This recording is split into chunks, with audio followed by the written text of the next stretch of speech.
Hola, bon dia, soc en David Caballero, el xef de Bon Preu i Esclat, i com cada setmana us portem una recepta fàcil per poder fer a casa. Aquesta setmana farem una recepta de coca, i és una coca que farem des de zero. Aquests dies que tenim una mica més de temps i que està molt de moda fer masses de pa, farem una massa més o menys de pa, una massa que podeu utilitzar tant per fer pizza, per fer focaccia, per fer una coca, com farem avui, és molt fàcil. El que farem després és fer aquesta coca i li posarem a sobre una ceba caramelitzada, una mica de formatge gorgonzola i pernil ibèric, d'acord? I tindrem una coca fantàstica, tant per un sopar com entrant, funcionarà molt bé. Si algú no vol fer la coca perquè veu que és molta feina, doncs el que podeu fer és comprar, per exemple, pasta de full, que ja teniu feta en els supermercats, una base de pizza, inclús una coca, o sigui, una torrada de pa d'aquest de pagès. O sigui, la idea és ficar alguna cosa a sobre d'una massa tipus de pa i el de sobre, avui ficarem això, pernil, ficarem formatge, ficarem ceba, ficarem pera, però la idea també és que pugueu fer la recepta que vulgueu. O sigui, jo us dono la idea i després vosaltres fiqueu-hi el que més us agrada, d'acord? Començarem fent la massa, és molt senzilla. Tenim aquí 250 grams de farina, és una farina de mitja força. Si no en teniu, el que podeu fer és agafar farina fluixa i farina forta i barrejar-la, 125 de cada. 250 de farina forta. Si no teniu màquina, jo ho faig a màquina perquè és molt més fàcil d'amassar. Si no en teniu es pot fer a mà, no hi ha massa problema, és una massa bastant fàcil de fer. Us ensenyaré com us ha de quedar, tant si la feu a mà com a màquina. L'únic que això sí que haureu d'estar estoneta amassant, 10 minuts segurs, perquè us quedi una bona massa, d'acord? Què més li posarem? El llevat, en aquest cas, el llevat d'aquest per fer pa, d'acord? Tenim aquí el llevat. Afegirem sal. Teniu tota la recepta, la tindreu apuntada sota amb els ingredients, d'acord? Fiquem sal. Fiquem una punta de sucre, també. Això ens acabarà de donar una mica de color quan ho coem. Retirem això. I tenim l'aigua. L'aigua més o menys us he posat entre 150 i 170 grams, d'acord? Perquè a vegades, depenent de la farina, en pot agafar més o menys.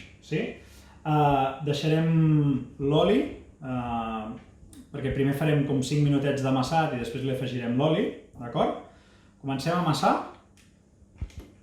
amb el ganxo sempre, d'acord? I a velocitat lenta. Ho deixarem 5 minuts.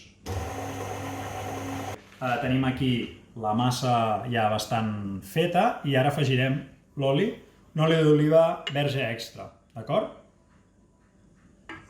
I tornem a amassar. Ja tenim la massa feta, han passat més o menys uns 10 o 15 minuts, la pararem. Com sabem si ja està acabada, si està feta, si està ben amassada? Doncs mireu, ens ha de fer aquesta xarxa, que això és el gluten, d'acord? Veieu? Fa aquesta xarxa, com si fos una mitja, és molt elàstic, veieu? Elàstic, d'acord? Traurem.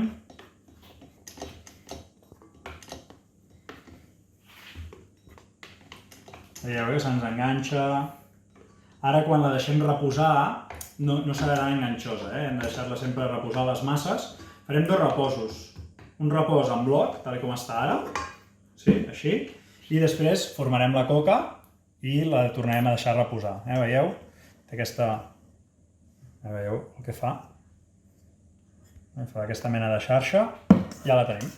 El que farem ara és posar-la en un bol. Jo li poso una mica d'oli, perquè com que és una massa tipus de coca, de pizza, hi ha una mica d'oli. Podeu posar farina, però amb l'oli a mi m'agrada més com queda, perquè a part la massa queda com més enriquida. D'acord? I ara la traiem, amb una llengua, amb una cullera, el que vulgueu.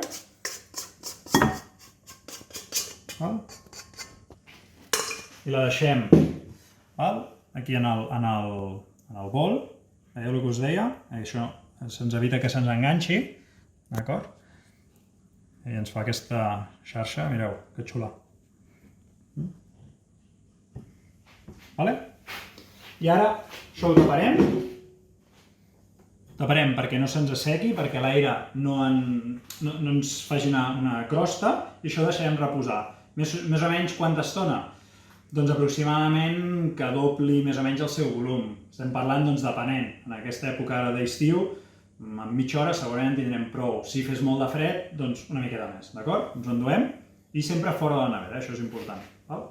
Mentrestant, mentre la massa està reposant, el que farem és començar a preparar la ceba. Jo us he triat unes cebes tendres, podeu fer servir la ceba que més us agradi, però jo crec que aquesta ens aportarà un sabor bastant millor. La tallem a juliana, li traiem aquesta primera capa que és dura, d'acord? Traiem una mica la part final també. I el que farem ara és tallar-la. La tallarem a juliana, fineta, el més fina que pugueu.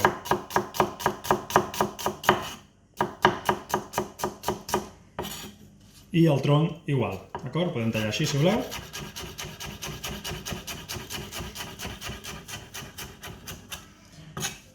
Aquí igual.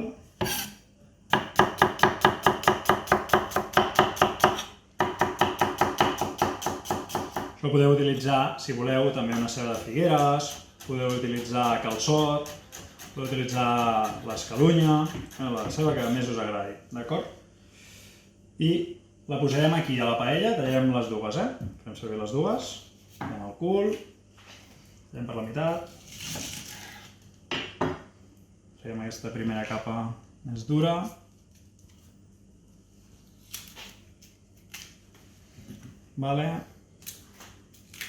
Una, dos, tallem juliana. Aquí la idea és fer una ceba que sigui molt tovet o molt suau i un punt caramelitzada. O sigui, li afegirem una mica de mel després perquè ens quedi un punt dolceta. I això anirà molt bé en contrast amb el pernil ibèric que li ficarem per damunt, i el gorgonzola. Tindrem avui dolços de la ceba, de la pera i els salats del gorgonzola i del pernil. Ja tenim tota la ceba tallada. El que farem és obrir la paella i ficarem la ceba, que vagi coent a foc mitjanet, una punta d'oli, una punta de sal, i aquí, si voleu, la podeu tapar. Afegim un raig d'oli, una miqueta de sal, i la remenarem. Aquí tinc la tapa, que li posarem ara. Remenem una mica i la deixem a foc lent fins que vagi perdent la textura aquesta que té, ens vagi quedant molt suau. Això ens trigarà uns 5-10 minuts. Tenim així i la tapem i esperem 10 minuts. Bé, ja tenim la ceba, ja han passat uns 10 minutets, ja la tenim molt tova, el que volíem, no ens ha agafat color, i ara el que farem és afegir una mica de mel. D'acord, agafem i deixem que caramelitzi lleugerament. Això, si no voleu posar-li mel, doncs sense. També una altra opció és ficar-li algun licor, si a algú li agrada. Podem posar una punteta de moscatell, d'acord? Una cosa que ens caramelitzi una miqueta. Donem una mica més de canya al foc. Ara ja l'has tapat completament, perquè el que vull és que em caramelitzi un pèl.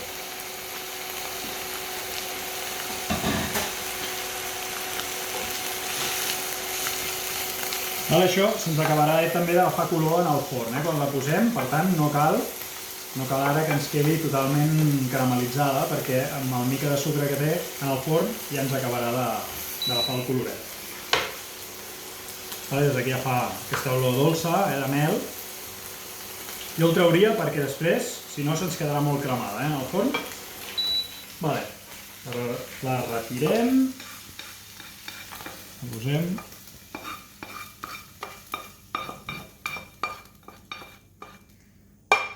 i la reservarem aquí.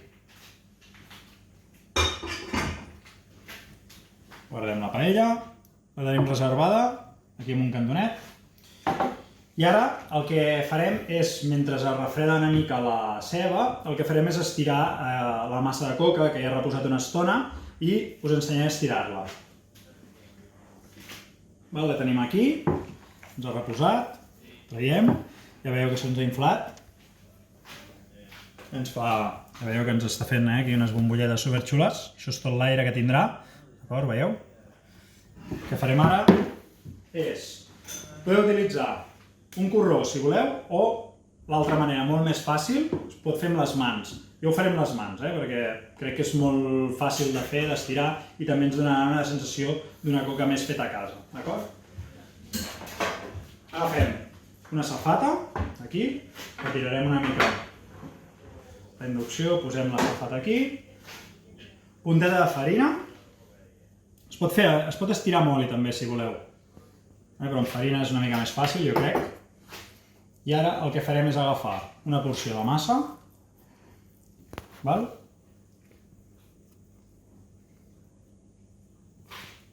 La tallarem.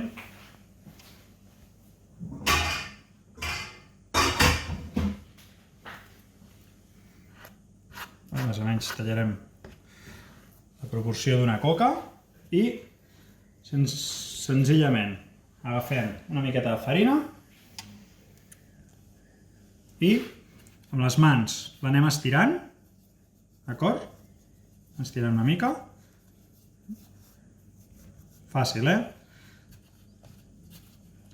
I amb les puntes dels dits li anem donant aquesta mena de forma com de coca. Si algú vol estirar-la amb el corró, doncs ens quedarà molt més llisa, com molt més perfecta, però a mi m'agrada que tingui aquest aspecte una mica rústic, com de coca de poble de tota la vida. Si se'ns enganxa una mica més de farina. Veieu? Tinc una coca ara, fantàstica, i la posarem, ho veieu bé, la posarem aquí, d'acord? Jo l'he feta més o menys de mida d'una persona, la podeu fer més gran, més petita, més o menys amb aquesta fórmula que hem fet avui, us sortirien unes 8 coquetes d'aquestes aproximadament. Si la voleu més gran, doncs una mica menys. La podeu estirar més, menys, fer-la més prima, com vulgueu. Un cop la tenim com la volem, la deixem reposar, si volem 5 minutets, perquè l'hem estat treballant, que es relaxi, i si no, el que fem és portar-la directament al forn. Aquí, si algú vol, li pot tirar una mica d'oli d'oliva per sobre, perquè tingui una miqueta més de gust, d'acord? Li donem 5 minutets de cocció i tornem. Ja han passat més o menys 10-15 minuts, ja tenim la coca fornejada, la reservarem, està una mica freda ja, i el que farem ara és preparar la pera. Tenim aquí també la ceba, que la posarem després, la que havíem preparat abans, i prepararem la pera. El que farem és fer unes làmines de pera, en aquest cas jo he agafat una pera conference, perquè crec que quedarà molt millor que no la varietat blanquilla, però una mica la que vulgueu. També podríeu fer-ho amb poma, podeu fer amb figa, o sigui, el que us agradi. Ara que comencen els préssecs també funciona molt bé. Una mica la fruita que us agradi. La idea és donar contrastos de dolç, de salat, i el que farem ara és tallar-la. Jo no la pelaré, perquè m'agrada aquest toc rústic que té aquesta pera, però si algú li fa mania, doncs cap problema, la peleu i el mateix. D'acord? La podem tallar de dues maneres. Amb un ganivet, o si teniu un estri semblant a aquest, que és una mandolina, podeu tallar làmines molt fines, d'acord? Això es regula i a partir d'aquí tallem unes làmines. Això el que fa és que ens queda una làmina superfina, és molt xula, d'acord? Ja veieu, la pell dona aquest aspecte així com molt més rústic, a mi m'hi agrada. D'acord? Si algú li fa una mica mania, doncs la traieu i no passa res. Anem tallant. D'acord? Tenim prou. Si no, l'altra opció seria el mateix, agafar i amb el ganivet podem treure aquesta primera part i finet, d'acord? Anem tallant finet, el mateix. Sempre important, quan talleu alguna cosa fineta, com estem fent ara, que li feu una base. Jo li faig una petita base, perquè si no, com que la pera és rodona, se'n relliscaria, però veieu que així també es pot tallar perfectament. Ho tenim. D'acord? Tot tallat. Vale? Bé, guardarem això.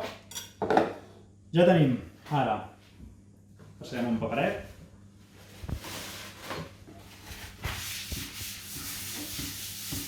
D'acord? Tenim la pera, tenim la ceba i tenim la coca. El que farem ara és una cullera, posarem un lliret de ceba, aquí al fons, de la coca. Ara repartiu-la bé.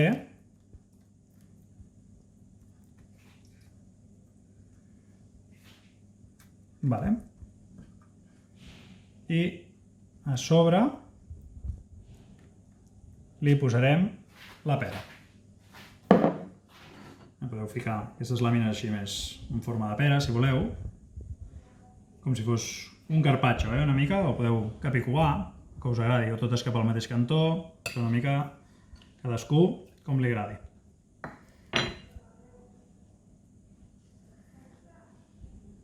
I l'última, posarem aquí la punteta de dalt.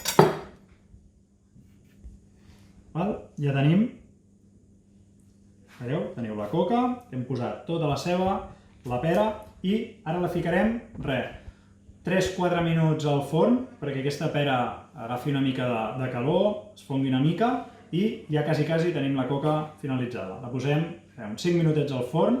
El forn, aquí el tinc amb aire per tot arreu i sobre els 180 graus. Bé, ja tenim la nostra coca fornejada, ja veieu que la pera ja ha agafat una mica de color, ja ha canviat una mica la textura, la tenim molt bé de color ja pel voltant.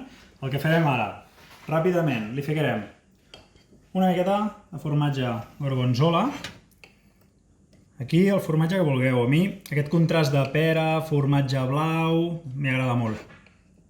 Un rocafort també li funciona bé. El que passa que el gorgonzola és un formatge molt més cremós, no és tan fort com el rocafort i fon molt millor. Aquí ara aprofitem una mica aquesta calor que té encara la coca. Si no, també li podíem donar un minutet més, però crec que és suficient amb aquesta calor que té. Aquí tenim aquell oli que vam fer d'alls i julivers, si us en recordeu, les primeres setmanes. També li podíem posar una punteta per sobre, us agrada, una miqueta així. Afegirem una punteta d'orenga sec. Aquí podeu canviar l'orenga per alfàbrega, una mica de sàlvia, julivert fresc, el que us agradi. Jo ho poso sec en aquest cas. Ficarem també unes avellanes, que ens donaran un toc així cruixentet. Ja veieu com es va fonent el gorgonzola, només tocar la coca, això és una mica el que busquem, que no caigui, però sí que estigui cremoset a l'hora de menjar. D'acord? Fiquem unes avellanetes. Molt bé, i ara el nostre protagonista, que seria aquest pernil ibèric fantàstic, que amb aquesta calor que tenim aquí sobre ens quedarà allò una mica fos, el greix es anirà fonent i ens quedarà una coca estupenda. Ja veieu quina pinta que fa. Aquí també podeu posar llom ibèric, si us agrada, bacon, el que vulgueu, veieu? Posem aquí per sobre, d'acord? Ara venim aquí, agafem, venim aquí al costat i la posem en un platet allargat, ho veieu? D'acord? Retirem això. I aquí per acabar la podeu deixar aquí, però si voleu, jo us dic que si voleu acabar-la una miqueta més xula encara, un toc així per sobre, més verd, més fresc, li poseu unes fulles de ruca o uns canonges. Ens acaben de donar frescor, ens donen més volum, i aquí ens hi queden genials. Triem que no siguin molt grosses tampoc. Vale. Fantàstic. Retirem això i ja tenim el nostre plat acabat, la nostra coca feta a casa des de zero, amb la ceba caramelitzada, la pera, gorgonzola, avellanes, pernil i rúcula. Bé, doncs espero que feu la recepta, que la disfruteu molt i ja sabeu, ens podeu etiquetar a l'Instagram de Bonpreu si la feu, ens etiqueteu allà, ens dieu què tal us ha anat, si us n'heu sortit, que segur que sí. I bé, doncs jo espero veure's la setmana propera i aquí estarem, que us vagi molt bé i bona setmana. Gràcies.